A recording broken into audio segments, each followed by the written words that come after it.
प्राचार्य आप लिखते हैं, स्कूलों में कॉलेजों में भी लिखते हैं। स्कूलों में सेवा में प्रधानाध्यापक और कॉलेज में सेवा में प्राचार्य, चाहे फीस माफ़ी के लिए या कोई डॉक्यूमेंट, कोई प्रमाण पत्र आपका नहीं जमा है उसको जमा करने के लिए। तो सेवा में कुल सचिव के नाम पत्र लिखते हैं, रजिस्ट्रार के नाम, तो सेवा में कुल सचिव। तो ये कहलाता है मूल संबोधन, जिसमें उसका पद का नाम और उस संस्था का पता, इन दोनों का जिक्र होता है। अगर हम अनौपचारिक पत्रों की बात करें तो मूल संबोधन के अंतर्गत जैसी आपकी जिस उद्देश्य से, जिसके लिए पत्र लिख रहे हैं, उसके हिसाब से संबोधन तय होता है।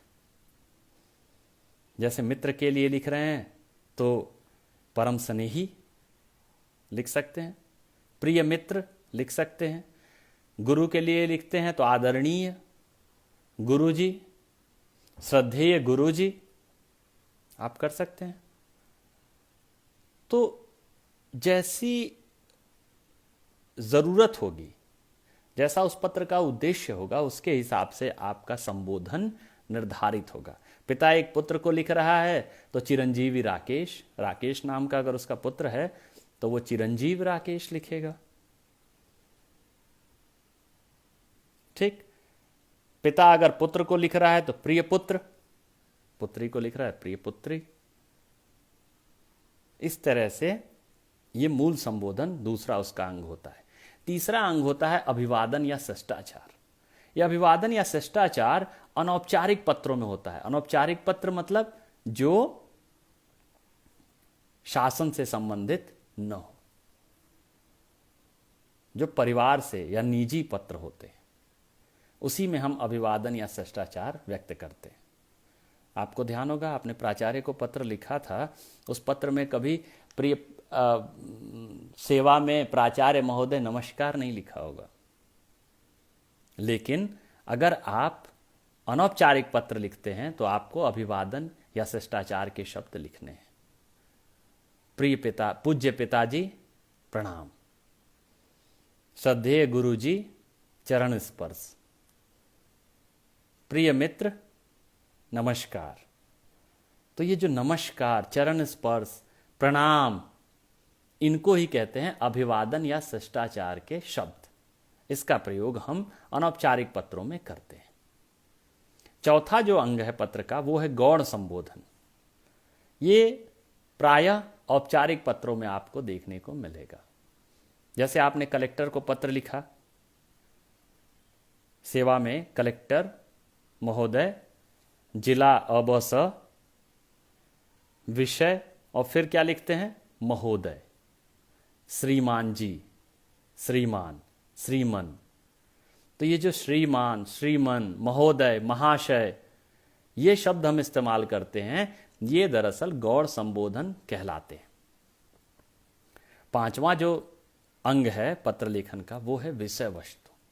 विषय वस्तु मतलब उस पत्र की मूल बातें, जो आप उस पत्र में लिखना चाहते हैं, जो मूल कथन है, जो अपने विचार हैं, जो अपने भावावेग हैं, या कोई संदेश है जिस पत्र के अनुसार निर्धारित होता है, वो आप देना चाहें, उसको हम विषय वस्तु के अंतर्गत रखते हैं।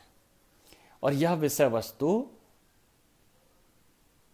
2-3 अनुच्छेदों में भी हो सकता है, एक अनुच्छेद में भी हो सकता है।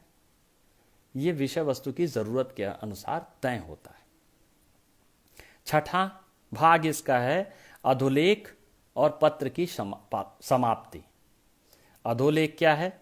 आपने गौर किया होगा कि जब आप पत्र लिख चुके रहते हैं उसके बाद आप साभार, धन्यवाद, आभार, या आशा है आप स्वस्थ एवं सानंद होंगे, इस तरह के शब्द या वाक्य का प्रयोग करते हैं। यही शब्द या वाक्य अधोलेख कहलाते हैं, जिसके बाद माना जाता है कि पत्र अब समाप्त हो चुका है।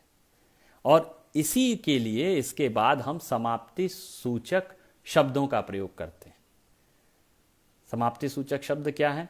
अगर अनौपचारिक पत्र लिख रहे हैं तो आपका विद्यार्थी, आपका आज्ञाकारी, मित्र को लिख रहे हैं तो तुम्हारा शुभेच्छु, या औपचारिक लिख रहे हैं तो भवदीय का प्रयोग करते हैं। वो समाप्ति सूचक शब्द होते हैं, उनका प्रयोग करना चाहिए। और सबसे आखिरी, सबसे अंत में, अंत का अंग 7वां अंग है संबोध्य पता। संबोध्य पता मतलब जिसको आपने संबोधित किया था उसका पता। इसको हम बाईं तरफ सबसे अंत में, उस व्यक्ति का नाम तो आपने ऊपर लिखा था, अब यहाँ पे पता लिखते हैं और वहीं से पत्र का समापन माना जाता है।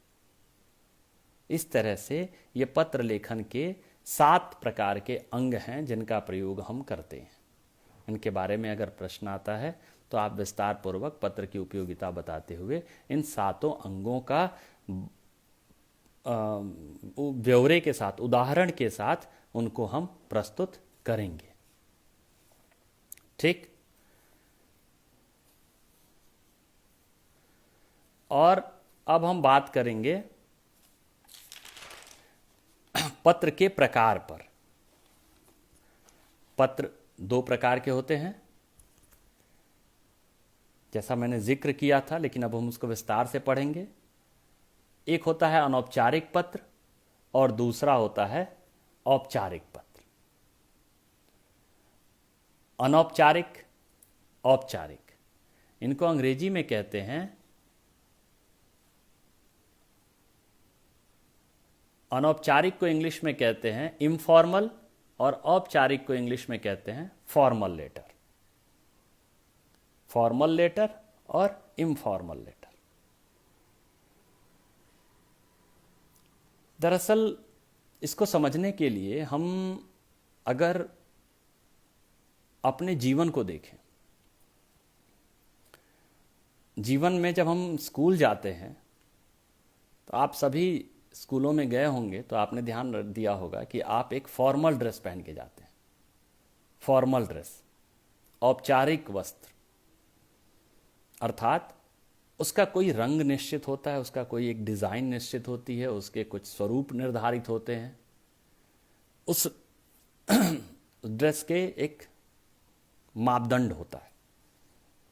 कॉलेज में भी आप आते हैं तो सुबह सो के उठे ऐसे ही मुंह उठा के कॉलेज नहीं आते हैं। कॉलेज के लिए आप अलग ड्रेस पहनते हैं। तो बस ऐसे ध्यान रखिए कि जो घर के लिए प्रयोग करते हैं वो अनौपचारिक है, या शादी विवाह के लिए भी प्रयोग करते हैं वो अनौपचारिक है। जिसको आप ड्रेस लेने जाते हैं, ड्रेस के संदर्भ में कैजुअल कहा जाता है। और फॉर्मल मतलब कि, औपचारिक मतलब कि एक निश्चित उसका क्राइटेरिया है, एक निश्चित मापदंड है। तो जो निश्चित मापदंड वाले, जिसका एक निश्चित नियम है, जिसकी एक निश्चित तरह है, उस तरह के पत्रों को औपचारिक पत्र कहते हैं। और जो दूसरे प्रकार के इसके अलावा पत्र होते हैं वो अनौपचारिक होते हैं। जैसे ड्रेस अनौपचारिक घर में आप प्रयोग करते हैं, वैसे अनौपचारिक पत्रों का प्रयोग घर और परिवार से संबंधित होते हैं। 2 तरह के होते हैं। पहले पत्र 2 प्रकार के, अनौपचारिक, औपचारिक। अनौपचारिक भी 2 प्रकार के, निजी और पारिवारिक।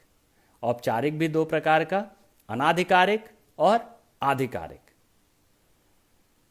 अनाधिकारिक अनऑफिशियल, आधिकारिक ऑफिशियल, मतलब अशासकीय और शासकीय। औपचारिक में 2 अशासकीय और शासकीय, अनौपचारिक में निजी और पारिवारिक। तो पहले हम अनौपचारिक पे बात करते हैं। निजी अर्थात खुद जो व्यक्ति पत्र लिखता है उसी से संबंधित जो पत्र होते हैं वो निजी पत्र होते हैं, जिसमें उसके ही मन की बात उसके दोस्तों से लेना देना होता है। तो ये अपनी दोस्तों से संबंधित हो सकता है, मित्र से, सहेली से संबंधित निजी पत्र। प्रेमी प्रेमिका का, पति पत्नी का पत्र, निजी पत्र। और दूसरा एक पारिवारिक पत्र होता है जिसमें आप बुआ को, मामा जी को, जिसमें परिवार, सारा परिवार इन्वॉल्व होता है। मतलब केवल आपके ही व्यक्तिगत जीवन से संबंधित वो पत्र नहीं होता है।